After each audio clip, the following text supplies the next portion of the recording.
people think about it like, oh, you went viral a couple times, and I'm like, dude, you don't. That's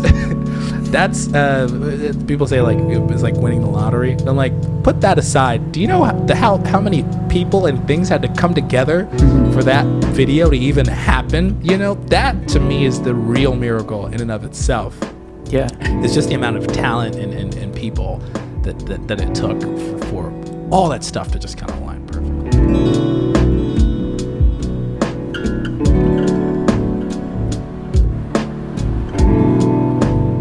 Anything you need before we get started? Need water? And some green M&Ms.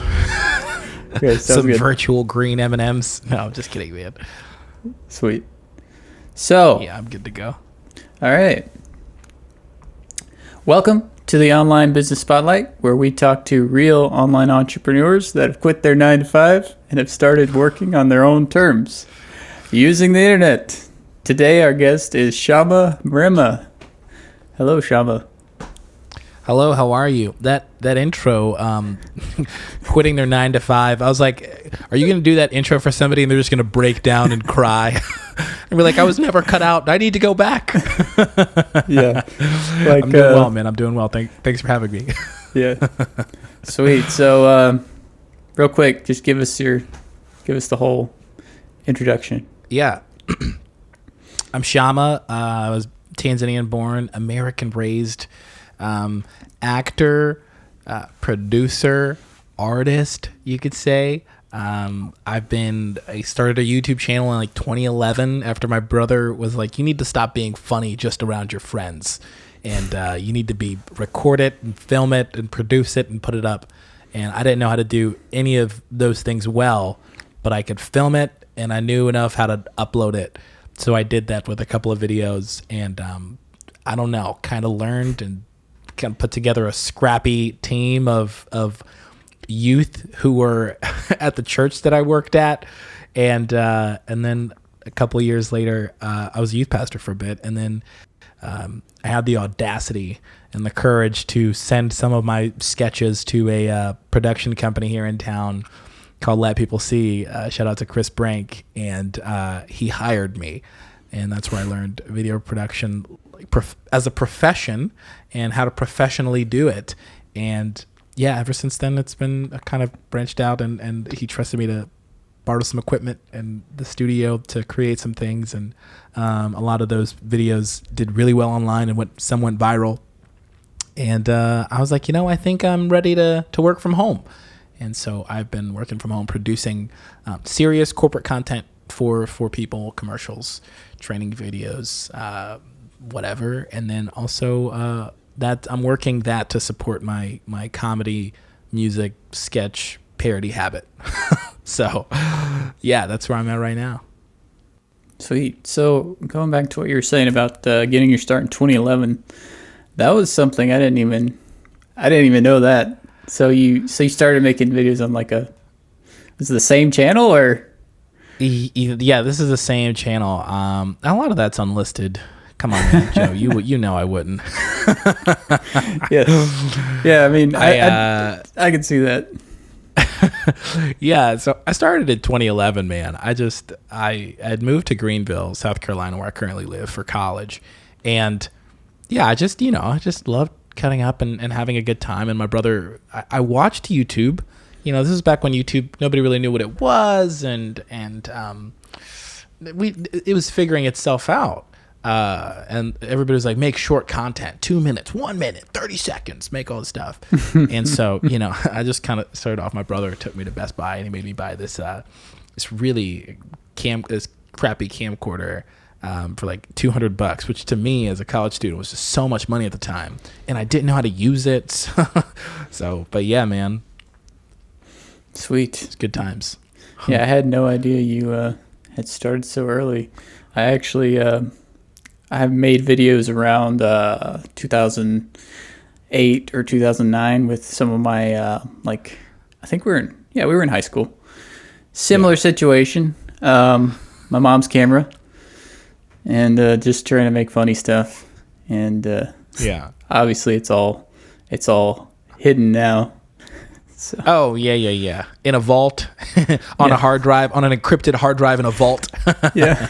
The bottom of the ocean. So I actually started, my brother and I, I'm from Tanzania, East Africa, born there, raised here. And then when I turned 11, my family, which consists of my parents, my older brother, myself, and my younger sister, moved back to Tanzania to do mission work. And while we were there, we planted a church and helped out a bunch of churches and started a bunch of different ministries and came alongside a lot of different ministries that were already going. And one day, this is where my video making, where I really started cutting my teeth, we used to listen to Tanzanian Christian rap, which I know was probably a genre that many people have not even thought of. Tanzanian Christian rap. And we loved it, right? We loved it. And there was this one guy who we used to listen to all the time on the radio called Against Devil. That was his name. Not Against the Devil. It was Against Devil. And we would play his songs at church. And our associate pastor's daughter, who is a lot older than us, she was like, "Oh, that's Moses. I know him," while we were playing one of his songs. And we were like, you know, but Tanzania is like the size of Texas. So there's not too many like famous people. There are now, but back then it was just sort of like, everybody, yeah, that's so-and-so's son. So she invited Moses to our church, and he started coming, and we like fangirled. And then he kept on coming to our church, and we were like, hey, he told us, like, y'all need to learn how to make music videos, because we had cameras and all this stuff in our house. So we learned to make music videos for him. And so it's so funny because my brother and I, we're like these two 15-year-old kids, and we're running around with this just like, mid-20s guy, Christian rapper, making these music videos for him in our neighborhood. And some of them got played on like national TV in Tanzania while we were like 15, and I don't think we realized what we had done. We were just sort of like, yeah, it's a cool music video. Yeah, but now I've tried to look them up now. I don't know why. I don't know why we thought they were good, but at the time, with what we had and the quality of the cameras, we had a great time. So it's always a good time. That's pretty sweet. So in Tanzania, so that's interesting. You became American first. You started here, and then you went there. Is there a different language there? Or do they speak English? Yeah, they speak Swahili. Okay. Swahili and some English, but it's very, very broken English. So they speak Swahili. When I moved to the States, I was 2 years old. So I don't even know if I said maybe just a handful of words in Swahili or just period. And when we moved back, I didn't. I only spoke English. I went to a school in South Carolina, so I was like sweet tea. I wore overalls. I've never said that before, but I've never said that on the record. But yeah, I was like, kind of country. I loved shooting BB guns out in the woods and stuff with my friend Jason.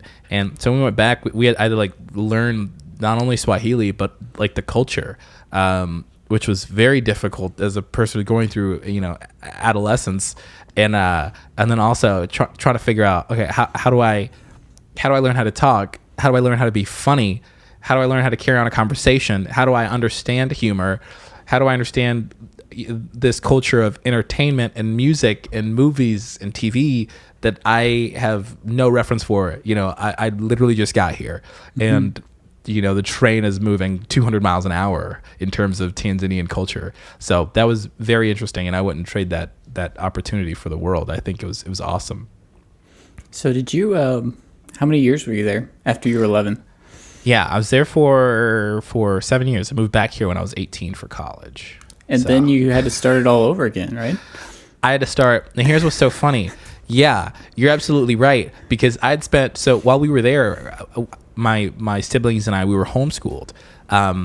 So we stayed at home, and then we'd go out and hang out with our friends. But my parents had to kind of like tell us to speak more English, because even at homeschool, we're being homeschooled like this American curriculum. We'd speak Swahili in class with our tutor, and my parents would be like, "You've got to speak English." And even the tutor, bless his heart, he was like, "You've got to speak English here." So we spoke a lot of Swahili, and we just loved it, and we were funny and kind of carrying on. And then when I moved back for college, my English was like slipping. Like I didn't, there was not only that, but I also was 7 years behind on on so much pop culture and music and movies, and like people were talking to me about The Office, and I'm like, The Office?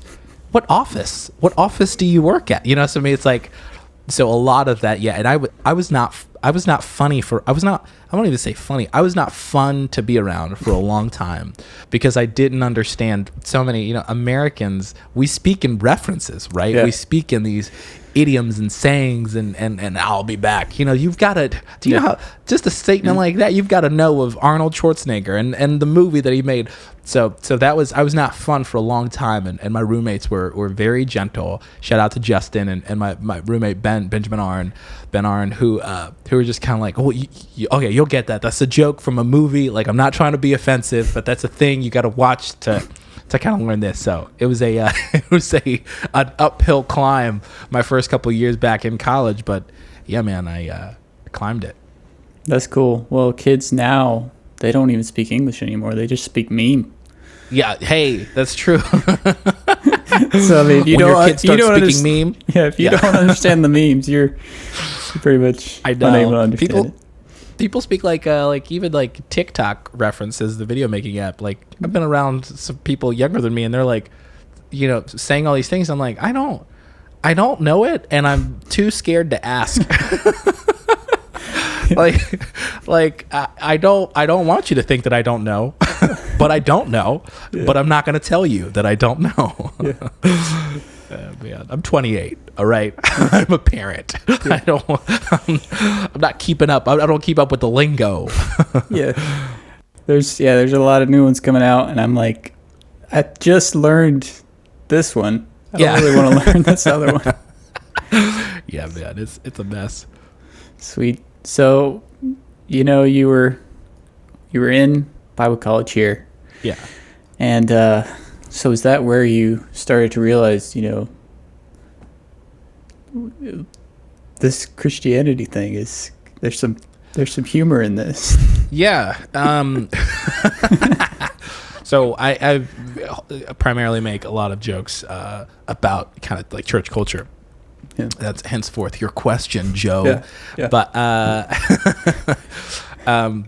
yeah, so it was a combination of going to a Bible college, and then I also volunteered at a church for a while, and then they hired me to be on youth, to be their youth pastor, but I'd been there for about 5 or 6 years beforehand, say like 4 or 5, and yeah, it was there that I went to a lot of camps, a lot of conferences.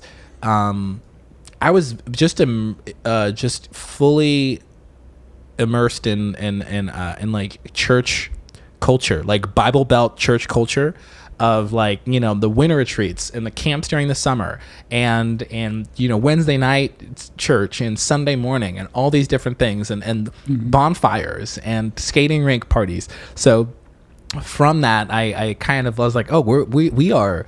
There are a lot of tropes, like we are, and then traveling to different states and seeing other youth groups. I'm like, you are all the same. This is just like a genre of person. I could match you with anybody, you know, just personality wise, based on the youth group that I, you know, kind of came up in, and you were like the same person. So kind of from that, and I had some not so good experiences with the church too. But now I'm like, you know, that's funny. But yeah. And Bible college too was full of characters, just full of characters. So yeah, I will never run out of material. My pastor's wife, this past Sunday, was like, are you scared of running out of stuff? And I'm like, no. No, ma'am. We are a quirky bunch, and as long as I am in and around it, I'm gonna have material for years. Yeah.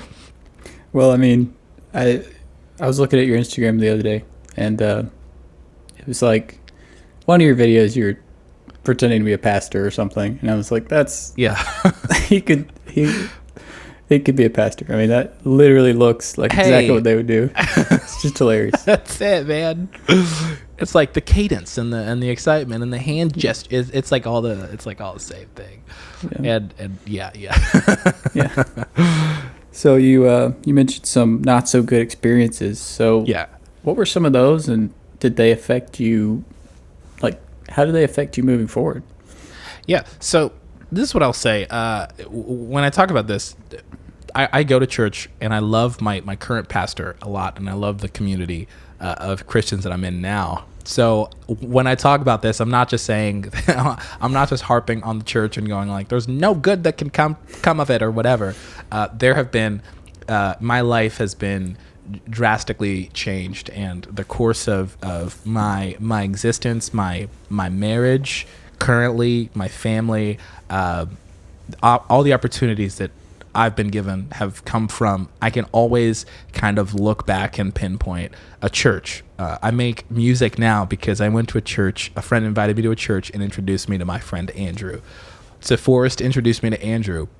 He was like, Andrew's a producer. So that's what I'll say. Like, I love the church, but when I was hired to work, when I was paid by a church, the pastor kind of had a very just blatant conversation with me about how the church is also a business. So he was like, I need you, we're paying you. You are an employee. And I think that's where a lot of confusion was when I got hired. I went to Bible college for 4 years to do ministry, and I love ministry, and I loved people, and I loved youth ministry. And so being behind the curtain and kind of seeing how the sausage was made, so to speak, was kind of, it hurt my heart a little bit, because there were a lot of things where I thought, can we do this idea? And I was like, well, no, that's you don't have that much budget, and you need to do this, and you can't do that, and you need to, so yeah, that's where a lot of some of my not so good experiences were. But now it was just a situation where I was hard-headed, and I was under a pastor who, I don't know, just our personalities didn't match. And looking back at it now, how could we have gone about it differently? I don't know, but I am thankful for the separation that did happen from that, because I am where I am today. So yeah, I mean, that's something that I've always found interesting about the church. It's the whole business aspect. Yeah, it's a very common thing for those listening who are not familiar with it, but the church currently, the Christian church, is very they kind of have to think about budget things. They have to think in terms of like, how do we grow, all that stuff. Yeah, that kind of always bothered me, but I don't really know a good way to deal with it. And neither do I. And so that was the and then after my experience with that church in particular, I remember, because I have this degree sitting in my closet right now. And I remember after it didn't work out, and people were like, well, you just need to apply to work for another church.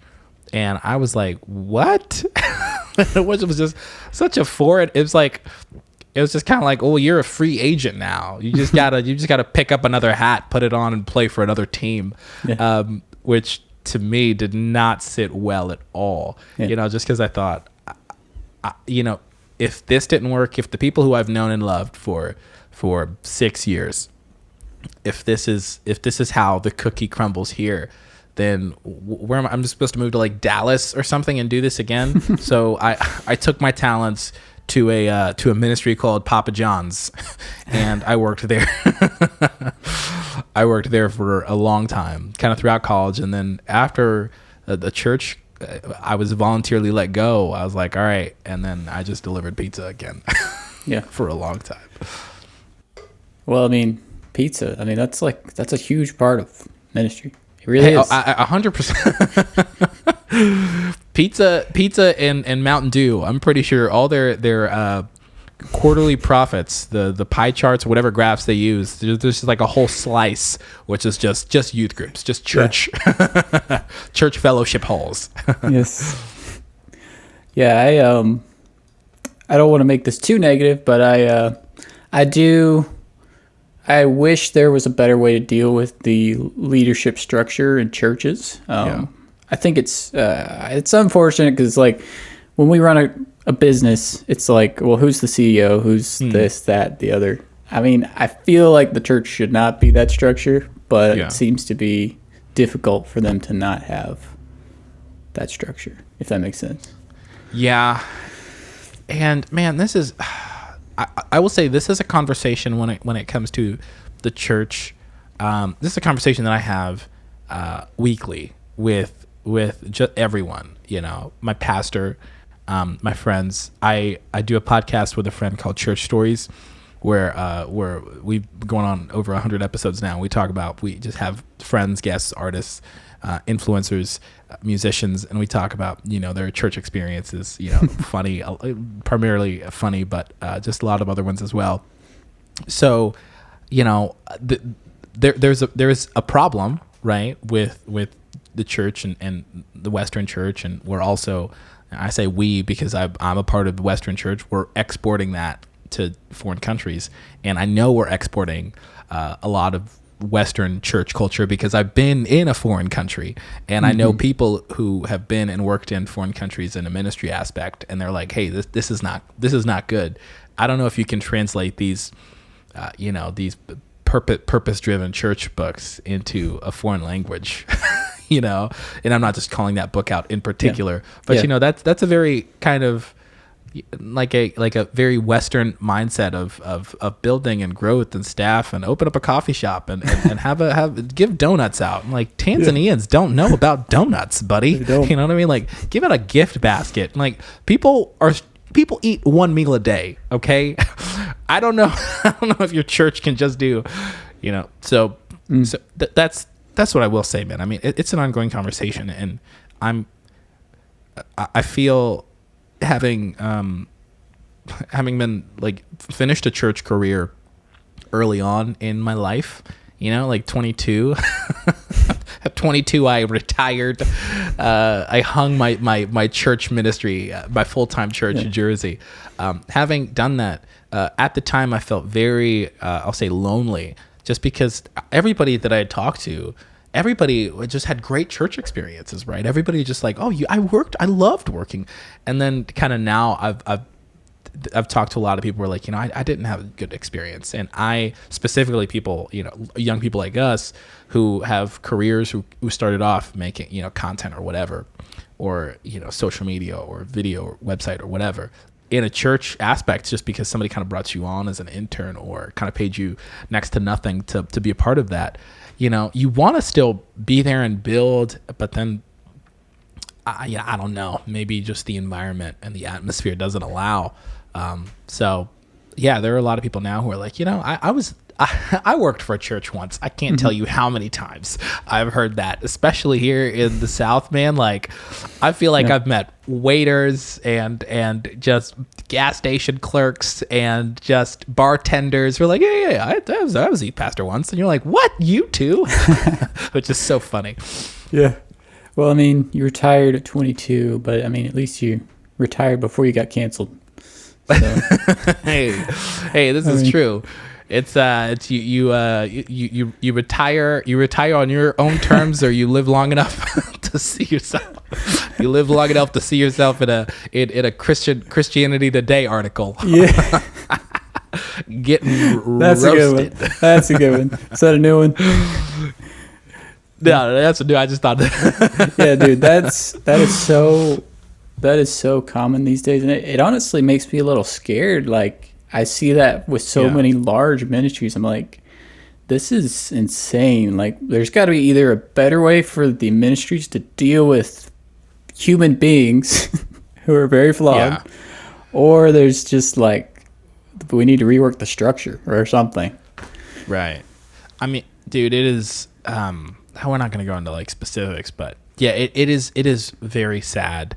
And so there are a certain type of people who can surf the waves of full-time ministry. Yeah. Right. There's a certain type of people, and then there are people like, have you ever worked for a church? Have I ever what? Joe, have you ever worked for a church? Yes. I mean, I'm in the South, so. Yeah. Of course. You can't sling a dead cat. It's like Israelite or Israel people from Israel. Yeah. They have to serve 2 years in the army. Yeah, in the South. From the Bible Belt. Do your 2 years and keep it moving. Yeah. So there are people who, there's types of personalities who can surf the waves of ministry, full-time ministry, part-time, it's paid ministry, I'll say. And then there's the rest of us who, I'm soft, I loved people, and I feel like in so many meetings, like come to Jesus meetings, where I would be berated for maybe taking a long lunch or staying later on a Wednesday, to talk to people, which they could have left whenever they wanted, whatever, or spending budget on like a meal or taking people out. There were a lot of those aspects where I thought, oh, this is ministry. Like, this is ministry. I love these people, and I love spending time with them, and this means the world to me. And then kind of somebody being like, well, that you can't do that.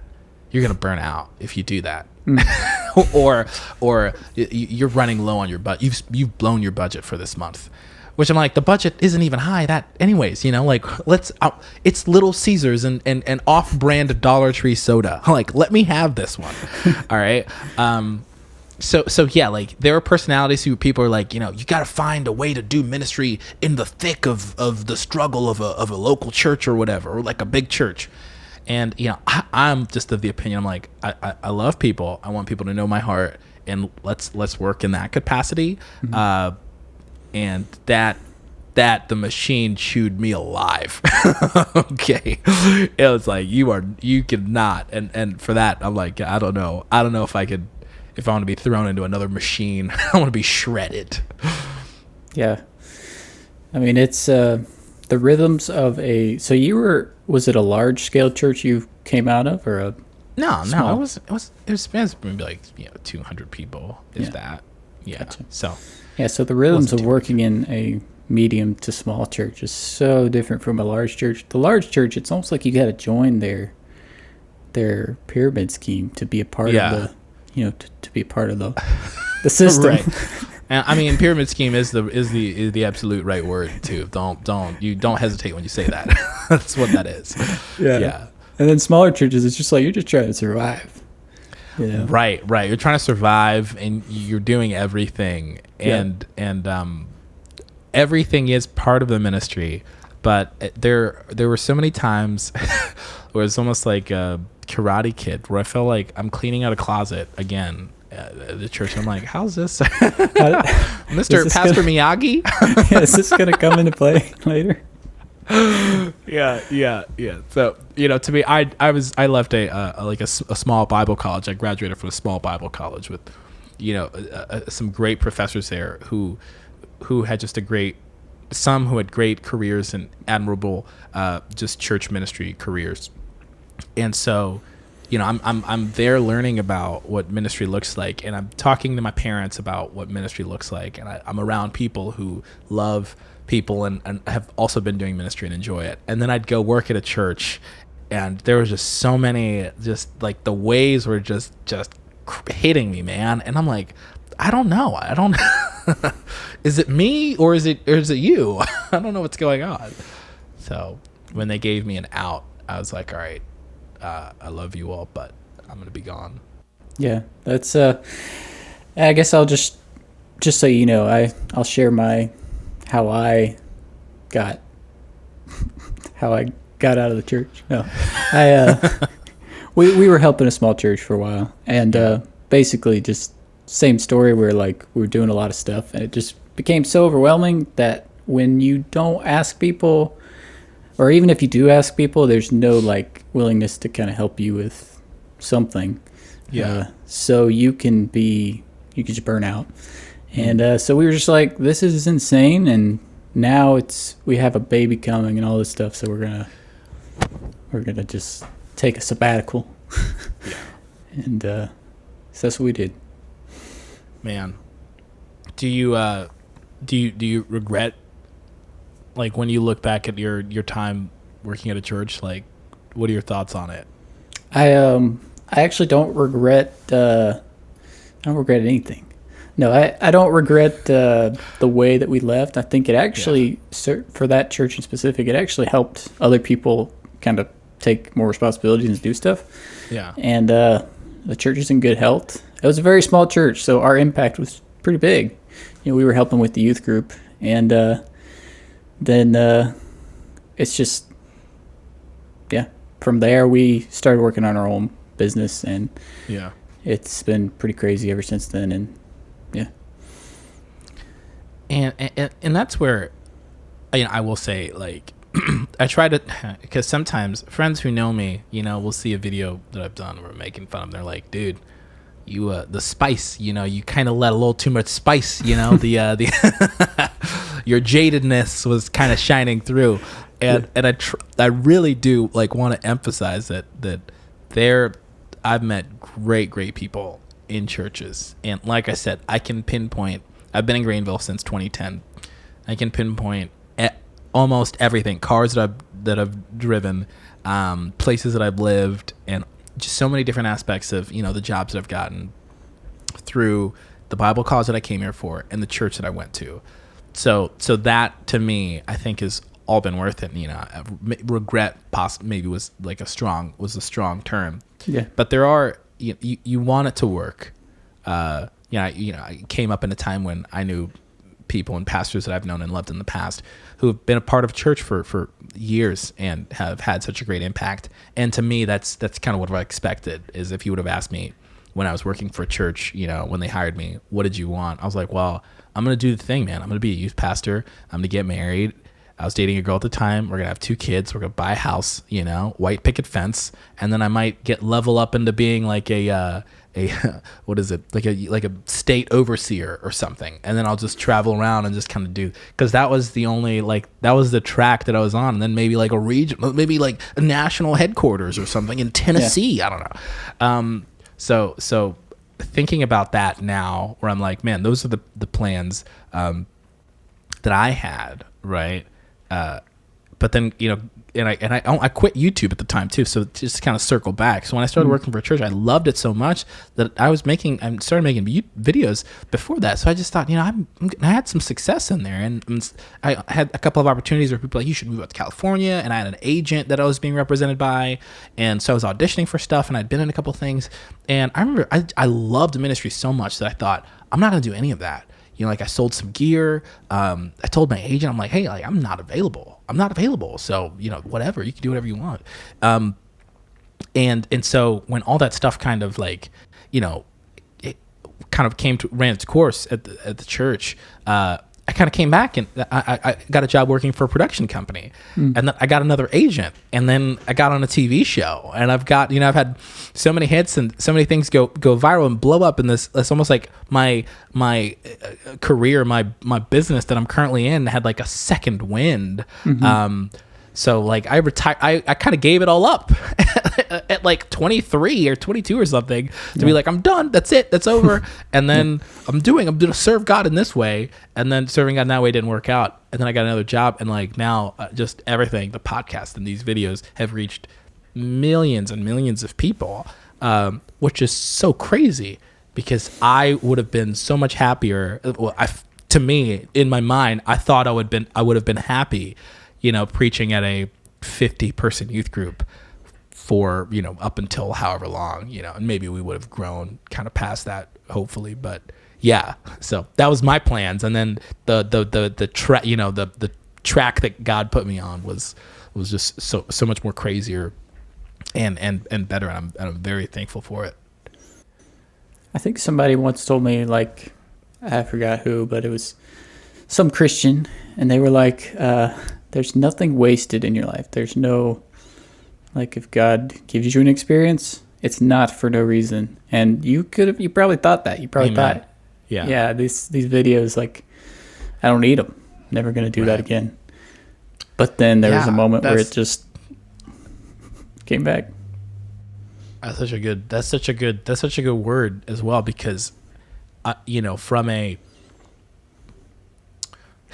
from a self-employed, from running a business aspect and kind of navigating a career on the internet, like you introduced me, it's so many times, or a week, or especially in 2020, and everything that went on in that year, just the bad and the good, there were a lot of times where I'm like, oh, this is a waste. Like, what am I doing? You know, my wife and I, we have a son, and I'm like, what are we doing? You know, and people talk to me about like retiring, and like, are you saving up for retirement? I'm like, I'm trying to get through this year, man. Are you kidding me? But there is, I will say, like, a lot of times I do feel like something is wasted. Like but it's always good to be reminded that God doesn't think and work like that, you know? So at a time when you think like, I did a thing and I paid, I didn't, you know, I shouldn't have done that or whatever. Ultimately, you know, God allowed you to do that. So yeah, it's good to be reminded. Yeah. So was there a moment where you were like, during all this, you were, you know, when you got your job, it let people see that was kind of from your past work, and they were like, and was there a moment there where you're like, I think I might want to get into the videos again? Yeah. So first and foremost, like when I got hired on, I pretended that I didn't know anything, because I didn't know anything. So I would bug anybody and everybody doing anything, right? So if somebody was editing, I'd be like, can I just stand over your shoulder for just a bit?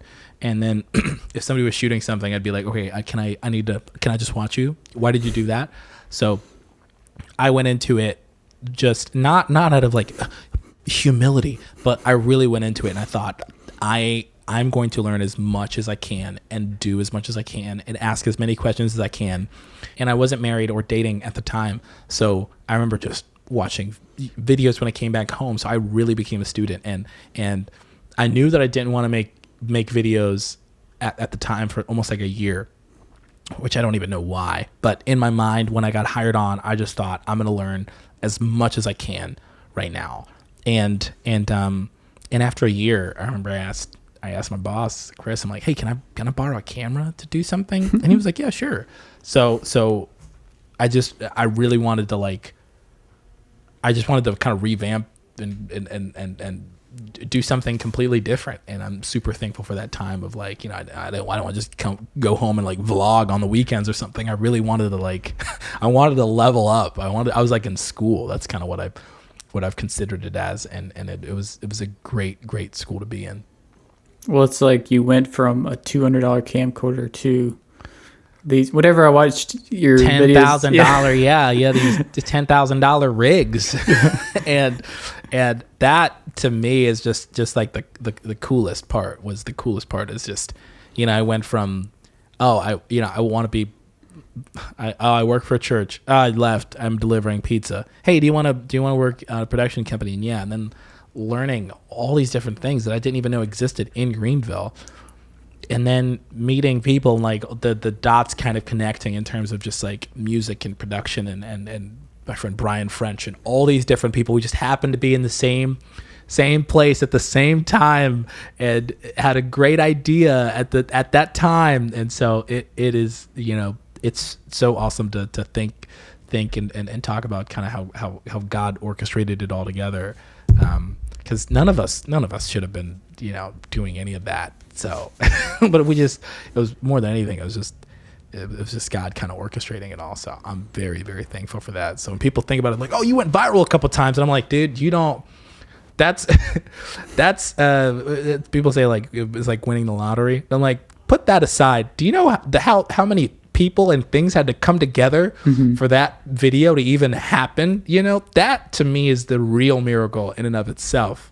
Yeah, it's just the amount of talent and people that it took for all that stuff to just kind of align perfectly. Well, you know, viral would be more like Charlie Bit Me or something. You know, some video that was filmed on a cell phone, and it's like now the kid is a millionaire. Right.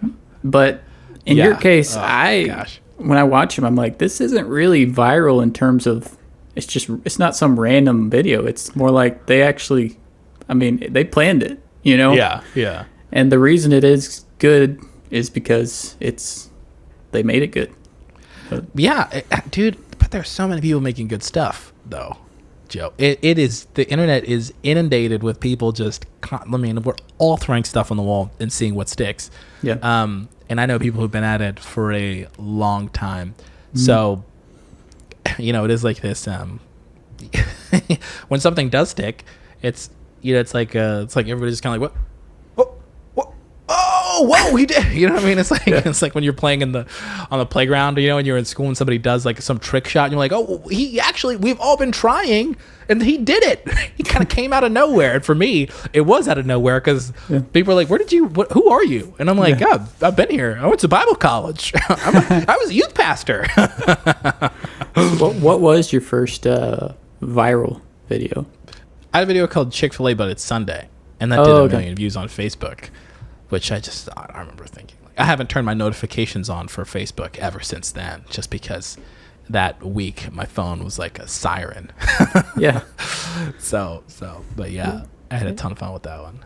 It's almost like, you make the content, but then there's this aspect of like, is the world ready for it? Right.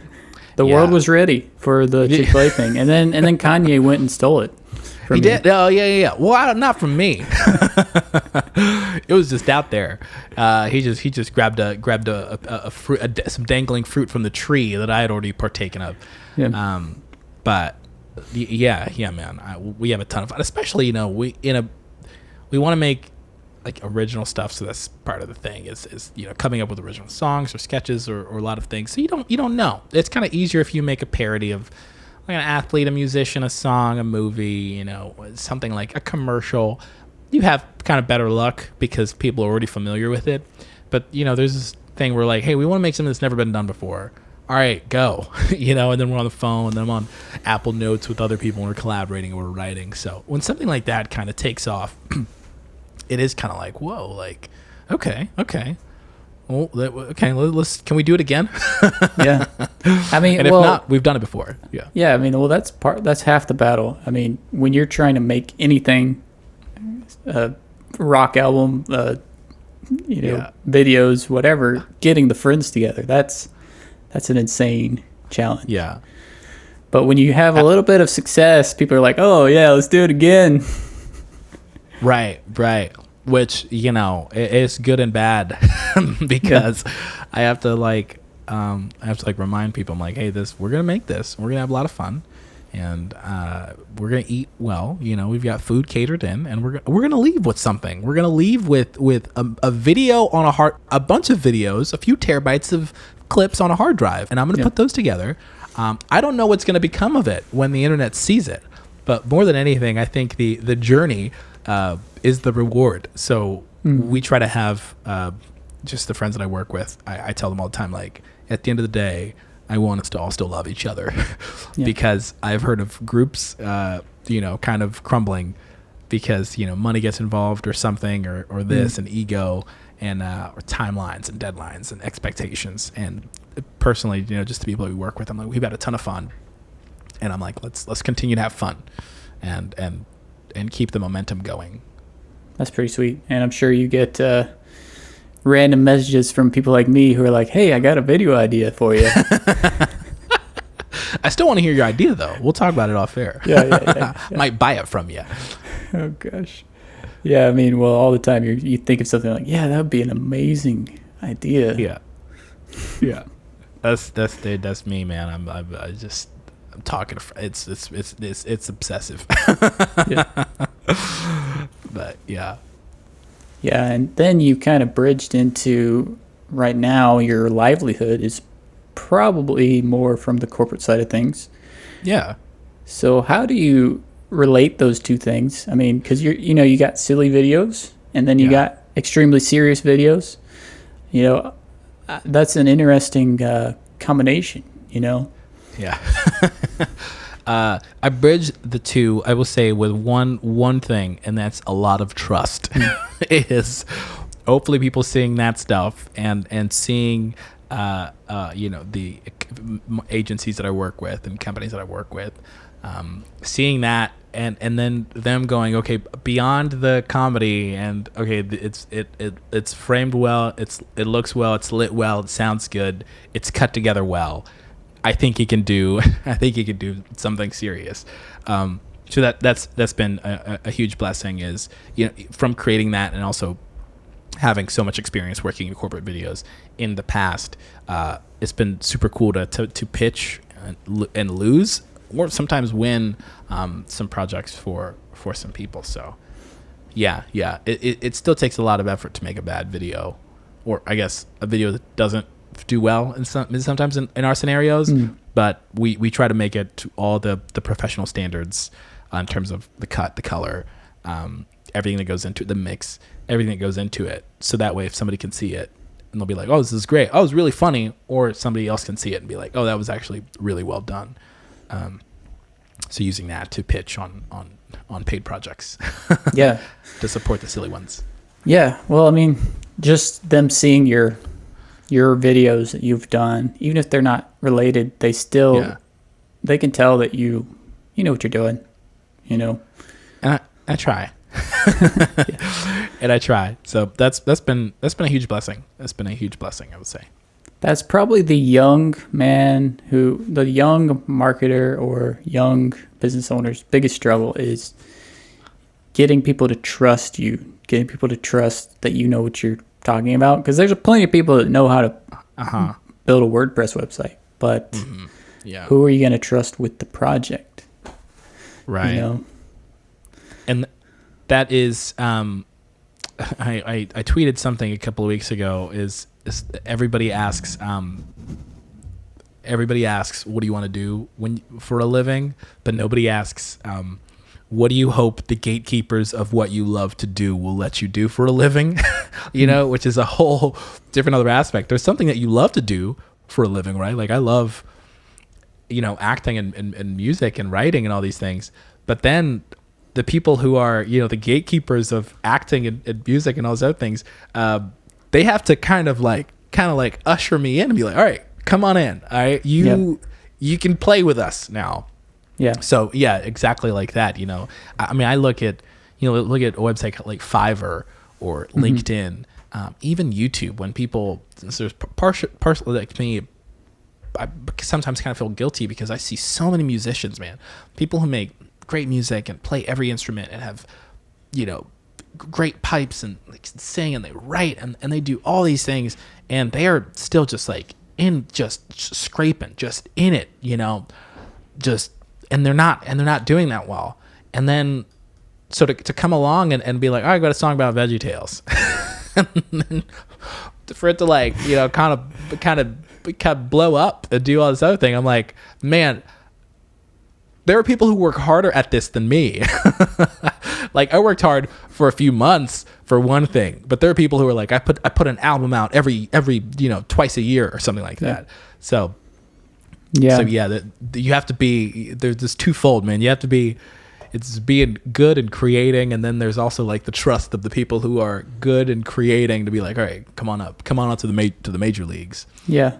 Well, there's plenty of examples of people out there that are just like, they do acting forever, or they do music forever until the right person finds it and they become famous. But not a lot of people. Well, everybody tries that path, but that's like the unlikely path. The more likely path is like, why don't you take what you do and try to make it at least a little bit marketable? Yeah. Right. Make it something where somebody would find some value in it, or it's not just you singing what you want to sing or doing what you want to do. But I mean, people do that. People will eventually, get found, but that's... And that's kind of like what when I started, like restarted, I will say, creating videos back in 2017, there was everyone has plans, man. Everybody's got a script. That's what I'll say. Like everybody has a script, man. Everybody's got ideas. But then there's so many other levels to the ideas. There's there's the producing, there's the location, there's the renting equipment, putting money into stuff. And that's one thing that I did not shy away from, and I still don't shy away from. Maybe I will shy away now because I'm married and we have a family and a future to think about. Yeah. But I loved spending my money on projects. A lot of those projects that people see and love now, I'm like, we had to rent equipment for that. We had to eat. We had to drive places. Okay. Yeah. And early on, I just thought, I don't want to rely on people, because there were a lot of people like, oh, maybe you should do this, maybe we should do that. And I'm like, okay, what if I pay you? What if I pay you to come do it? Okay, great. Okay, I'm gonna, and then who wants to edit? And then I'm like, okay, well, nobody likes to edit, so I thought I'm gonna edit. All right, so that way nobody has an excuse, and then I will send cuts. I remember I would send a version, like a draft of whatever we worked on, like same day to everybody. I'd come home and stay up till like 2 or 3 a.m. working on a draft because I wanted people to know that, hey, not only did you work on something with me and I could compensate you a little bit, but also I'm serious about it and I put my money into it and we ate well. But then also, like, here it is. Like, here's a version of it because this is going to see the light of day. I'm not going to sit on this for 2 years. And so I think just that I mean, it's the workaholic mentality that I have, my wife would say, has really, really paid off, you know, like 100-fold for me in particular, just because, you know, I saw a gap that a lot of creators, just a lot of people have of just in terms of creating and shying away from certain things. And I thought, okay, what if I just do all that? And if I fail, watch me fail. Let me fail miserably, or let me fail happily, right? Let me fail with a fantastic music video that doesn't get that many views, but it looks amazing. And I can take that and show it to people and be like, hey, here's something that I'm in that I worked on. Yeah, well, I think my biggest takeaway from some of the stuff you've said today is you're not just some random guy that makes stuff and it works. Yeah. There's an insane amount of preparation, and there's actually a huge amount of business side to it that I can see you planning. You're like, we got to make this work. You're not in high school anymore. You can't just be like, hey guys, come to my house. Let's go do this. I got pizza. And your mom would pay for the pizza. Yeah, so. My mom would pay for the pizza, and then she'd also make dessert. Yeah. So now you got to think about those things, and that's pretty cool. It is awesome, man. That's one thing that I will say. My wife and I have a son, and we're expecting another one here soon. So I didn't tell you that, Joe. We're expecting another little baby. You just had another little baby as well. Yes, I did. I have 2 now. So you have 2. I'm joining the club. So I joined the parent. What is it? Man-to-man defense. Yeah. Because after that, you're playing zone, right? Yeah. I mean, this is the stage where you're just like, I thought I had a life. I thought I was alive before, but now I'm just kind of like, I'm just these little people's servant. So. Yeah. Oh man, I'm gonna cross that. But I will say, being blessed to like work from home and to create, whether that's 20 days a month or a handful of days a month, and being compensated, and and working on fun stuff that does just kind of like fuels my soul, has been a huge blessing, and has really helped just my outlook on life and this industry that I'm in, and also just spending time with my wife and my son and my soon-to-be daughter. I'm really looking forward to just being in this same space of creating, but hopefully on a different scale, with better equipment and the same people and bigger budgets and corporate or funny. So I'm very excited. It's really great to be in this lane, and I feel very, very fortunate to not only be here but also to talk to you about it now, because it's kind of like, okay, I guess I did something right. Yeah, you can kind of when I left Papa John's. Yeah, you can kind of see the dominoes moving. Yeah, man. Yeah, well, there's so much. I think there's just so much more left for you to talk about. There's so much there's so many interesting things that we haven't even gotten to, but I think this is all we got for the podcast. Yeah, so I'll keep on talking, man. Like I said, these are spirituality and content. We'll talk, I talk about that stuff. That's an ongoing conversation. I pick up the phone with my friends. We don't even say hello. It's like, hey, did you watch that thing? It's like we've never paused. We've never minimized that window. That window is always open, and you got a text or a link or something, or a thing, or see each other at a coffee shop, or like, okay, did you remember I had that idea? So it's it's very fun. Yeah, it seems like there's a lot left that you want to do for your channel, I guess, or for whatever your biggest focus is. Yeah, the brand. So silly to say that. Yeah. So speaking of your brand, where do you want people to go? Okay, so I have a YouTube channel called After School Program, which is just a collective of producers, artists, actors who we create stuff under that channel. I have a podcast with my friend PD called Church Stories. If you want to hear me talk about more, talk about the joys and seriousness and silliness and gripes with church. That podcast is a whole lot more loose than this, Joe. Our podcast is loose. Wow. And then no, I'm just kidding. I'm not saying this is tight, but our podcast is like, did somebody press record? Press record. We're gonna start talking now. No plan. Let's go. Yeah. Everybody's always runs late all the time, but so there's that, and then also on Instagram, Shama, the number 4 Reels, REALZ, Shama 4 Reels. So yeah, those are the 3 things I'm gonna plug: YouTube channel, Church Stories podcast, and my Instagram. That's great. Yeah. So thank you, man. I appreciate you being here, and yeah. Hey, we're figuring it out together, man. I gotta have you on my podcast. We'll talk about some church stories. Yeah. Those sweet youth pastoring days. Yeah. Oh man, I didn't even think I was going to talk about that today. Honestly, I was like, do I try to keep this? Should I try to keep this strictly business? But I was like, yeah. Here's one thing that I will say is very funny. If you talk to people who work in like the video world, I always ask them 2 questions, and all the time it's always been yes to both. Okay, it is so funny. It's have you ever worked for a church? And they all have. All these guys have always worked for a church. And then, do you play an instrument? They all play instruments. Every one of them.